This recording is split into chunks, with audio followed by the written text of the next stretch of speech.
Hi, it's Dennis Daly. I've met some really wonderful people during my career doing interviews, and particularly during the 20 years at United Press International. But one of the most fun interviews I conducted was with the late actor CESAR Romero. Sadly, some people only remember him as the Joker on TV's Batman. But he was in a wide variety of movies and musicals over the years. I asked him what Hollywood was like when he first got there. The industry was different. We were all under contract to studios. The studios were run by the picture makers. We had people like Louis B. Mayer, Darryl Zanuck, Samuel Goldwyn, the Warner Brothers. No, that doesn't exist anymore. Everybody was under contract to a studio. We all knew each other. All the players from all the different studios. It was like a big family. And within that, the motion picture industry in those days was a very definite motion picture colony in this town. And within that motion picture colony was a very elegant society in this town. At all the social functions, you'd see every big star in the business would be there. Mary Pickford, Charlie Chaplin, Douglas Fairbanks, Norma Shearer, Clark Gable, everybody. That doesn't exist anymore. There's no elegance in this town anymore. There's no glamour to the motion picture industry. It's a completely different ball game. You see pictures of some of the top stars today at an opening and all. Then they're there with T-shirts and open collars. There's no elegance in this town anymore. Of course, even in radio, when in the 30s and even into the 40s, announcers after 6 in the evening, quite often, even though they weren't seen, would wear evening clothes. Yeah. Just because that was the tradition. Yeah. It's almost disturbing, I think, to come to Los Angeles today. And of course, L.A. is just miles and miles of miles. But you compare the fact that it is in many ways a very lackluster, many parts run-down city, which has sprawled all over the place, compared to earlier, where I don't know, from what I see in newsreels, just generally L.A. had a more of a genteel feel about it. Yeah, well, everything around here concentrates on Beverly Hills. Mm-hmm. Beverly Hills. You don't, Los Angeles, this is Los Angeles here, where I am, in Brentwood. But everything is located centrally in Beverly Hills. Mm-hmm. There's where your social life centers. You don't go downtown for anything in Los Angeles. You don't go down there unless you want to catch a Greyhound bus. Yeah, who wants to go down right. there? So this city's connected with a lot of small towns, really, except Beverly Hills, which is a city in itself. What was the attitude of the fan like in those days as compared to today? We talk about the process being totally different. Were stars held more in a sense of awe, or maybe? Oh yes, completely. In this town years ago, I can't begin to tell you the difference.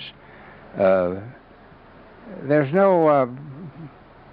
are no fans around here that you see any place.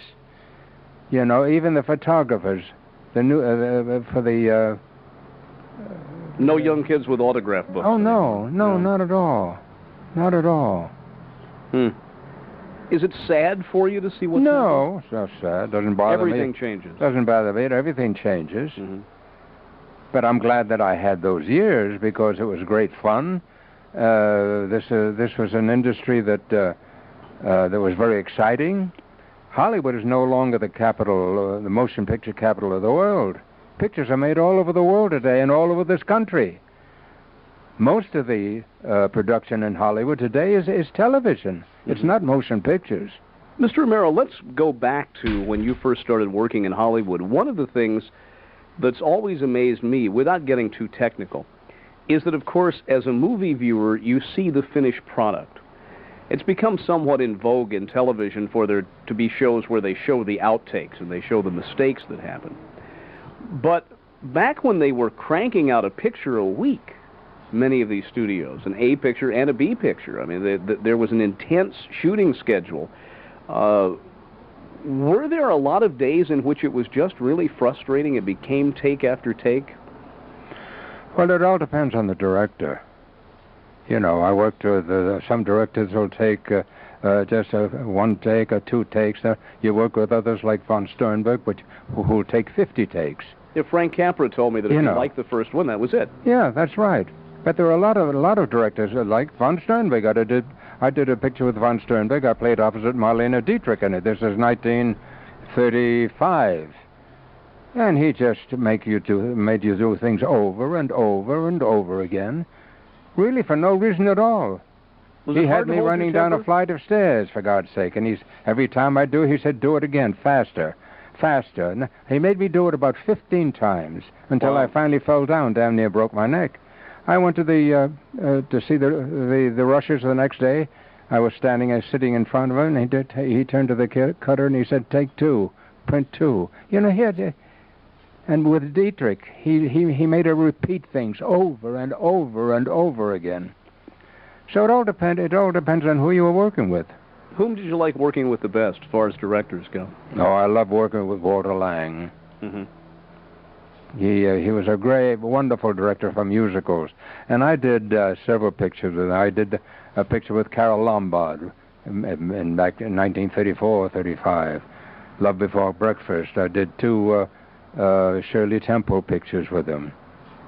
And I did about two pictures with Betty Grable with him. But he was a wonderful director, so wonderful to work with. Did you cringe sometime when you saw, I guess the list goes up, who the staff members are going to be, and you see that director? Did you ever have a latitude to go to the producer and say, wait a minute, this guy's tough to work with? Or was that part and parcel of the studio system? You just did it. So you just do what you're supposed to do. Mm-hmm. And you had no control over that at all. You did what you were supposed to do. If you didn't want to do it, you take a suspension. Oh, that's no fun. So, certainly. So you always did what the studio assigned you to. I was with Zanuck for 15 years. I got along very well with him. Let's talk a little more about the camaraderie. The look on your face when you talk about the Hollywood family that you said, it must have really been a very special experience to know all of those people and to have them sit down and eat lunch. Yeah, well, you not only knew the people you were making the movies with, but you knew the people from all the other studios.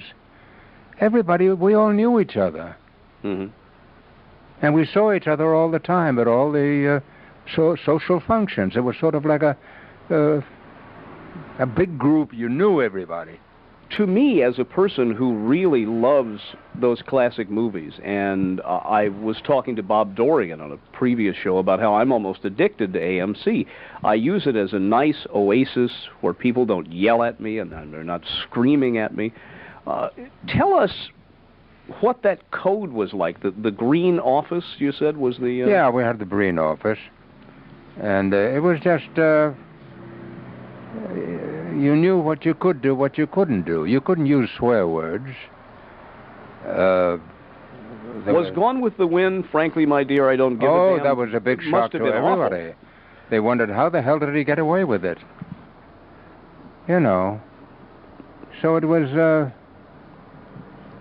very different in those days. You just couldn't use those slang words. But yet you got the point across. Yes, because it wasn't necessary. No, the writing was so good in many cases. And we had some wonderful writers in those days too. We don't have those writers in the business today. Nobody lives here. They all live up back east. They live up in Connecticut, and so they're even among the actors today. They're kind of absentee landlords. They just show up. Very few people live here, of the big names in pictures today. I asked Mr. Romero what kind of movie he liked doing best, musicals or ones in which he was the swashbuckling hero or the suave leading man. I enjoyed them all. It didn't make any comedy or a serious picture. Captain Castile I loved just as much as I enjoyed playing the Joker in Batman. That's what I was going to say. You have played your personality. You've been able to adapt it so much. I mean, here's a suave leading man sweeping the women off their feet, and a swashbuckler, and then a cartoon character on Batman. Oh, that was great fun. I love playing Tell us about what the Batman experience was like. Well, the Batman experience was just wonderful. I did about 22 episodes in the series, and plus the motion picture. Mm-hmm. And it was a very, very pleasant experience. It's so funny to watch those because it was so, I don't know whether the proper word is campy or not. Yeah, well, but it was just so cartoon-like, and that was the wonderful thing about it. That's right. Well, we played the cartoon. But I get a lot of fan mail on it all the time. They all say, you were the best Joker. You were the best Joker. Well, I believe that. What did you think of the new Joker? Well, it was so complete. You can't compare the two. That's right. It's really apples and oranges. You can't compare the two. There wasn't Robin. What did they get rid of Robin? What we did was the comic strip. Right. And they came out with a dark, gloomy, dreary crime drama. They really just used the name. Yeah, that's right. That's right. They played on the name. So you couldn't compare the two. Yeah. For a person who's had a lot of movie experience, moving to television, was it difficult at first, or is it an easy transition to make? Not at all. Most of the things that you do in television today, like Falcon Crest. Mm-hmm. I was in Falcon Crest for about two years. It's exactly the same as working in a motion picture. Nothing different about it at all. The camera just looks different. No, exactly the same. Well, that's right. You're shooting on film. Yeah, there's no difference. Now, when you do a sitcom comedy, like you see today, that's very different. You rehearse for 5 days, and then you shoot the thing on Friday night with an audience, mm-hmm. and you're there all night long. So it's completely different. For someone such as myself who grew up in a small town, and I guess it's common all over, the word Hollywood itself has such magic connected with it. But I guess when you think that, you're really not thinking of today in many ways. That mystique of the word Hollywood is decades gone in many ways. Yeah, I'm sorry to say it is. Years ago with Hollywood, you thought of beautiful people, you thought of glamour, you thought of excitement and all that. That's all gone in this town today. We are talking to actor CESAR Romero on this week's American Montage. How did CESAR Romero get his career started? Well, he continues the story of his life in Hollywood by going back sometime to his early days growing up in New York City. I started in New York back in 1926. I graduated from prep school, and I didn't go to college. My father got me a job at the National City Bank in Wall Street, and I hated it. And I had a friend of mine who was a beautiful dancer, and I used to dance with her all the deb parties. I used to go to all the deb parties in New York. And we may need to explain that for today's audience. Debutante parties. They were coming out presenting young ladies, right? That's right. The coming out parties. And I was on that list, so I got invited to all of them. And Elizabeth Higgins was this girl that I used to dance with all the time. And she was a beautiful dancer. She wanted to dance professionally. And one day she said to me, let's you and I be a dance team, and we can work in all the wonderful supper clubs that existed in New York in those days. So I said, oh, fine, sure, great. Because dancing was fun. Sure. And I used to get together with Elizabeth at night after I finished working at the bank. And one day she said to me, how much money are you making at the bank? Well, I was making, what the hell was I making? $14 a week or $17 a week. And I was on my own in New York. And I lived on it, you know. You couldn't eat lunch many places now for $14 so there. I didn't want to say that I was only making $17. Yeah. So I said, oh, I'm making $25 a week, you know. And Elizabeth said, well, look, I'll pay your salary, and we can work all day. You know, if you give up your job, we'll work all day long, rehearse, and I'll pay your salary. I said, fine. So I quit my job. And she paid you $25 a week. Sure, I got a big hike in salary, you know. And we worked, and we gave some auditions, and we got a job in a musical comedy called Lady Do. Mm-hmm. And that's what started it. I danced for 4 years with her and other partners. And then I got a job, a break as an actor. A play called Strictly Dishonorable. Great title. And it was Preston Sturges' big hit in New York. And the star of the play was an Italian actor called Tullio Carminati. And he was leaving the company to go to England, to do it in England. And they had to have somebody to replace him to go on the road. Mm-hmm. And Chamberlain Brown, this agent, called me. He said, do you think you can play the lead in Strictly Dishonorable? I said, sure. And he made an arrangement for me. I met the producer, Brock Pemberton, and Antoinette Perry. You know, Tony Perry. Tony Awards. Yeah. She directed all his plays. And they interviewed me, and they said, well, come back tomorrow and read for us. Well, I'd seen the play, and I went again and saw it that night, and I listened to Carminati and never took my eyes off him. When I went the next day to read for it, I gave as good an imitation of Carminati as I could, and I guess it was pretty good because they took me up and signed me to a run-of-the-play contract, and I played the show for a year on the road. Wow. First part I ever played. So you got to see a lot of America quickly. My leading lady, her understudy, was a young girl just starting out on her theatrical career. She went on to become a big star in the theater and in motion pictures. Her name was Margaret Sullivan. Sure. The last well-known play that I was in was Dinner at 8. The producer, John Golden, brought... he was the casting director for MGM in those days.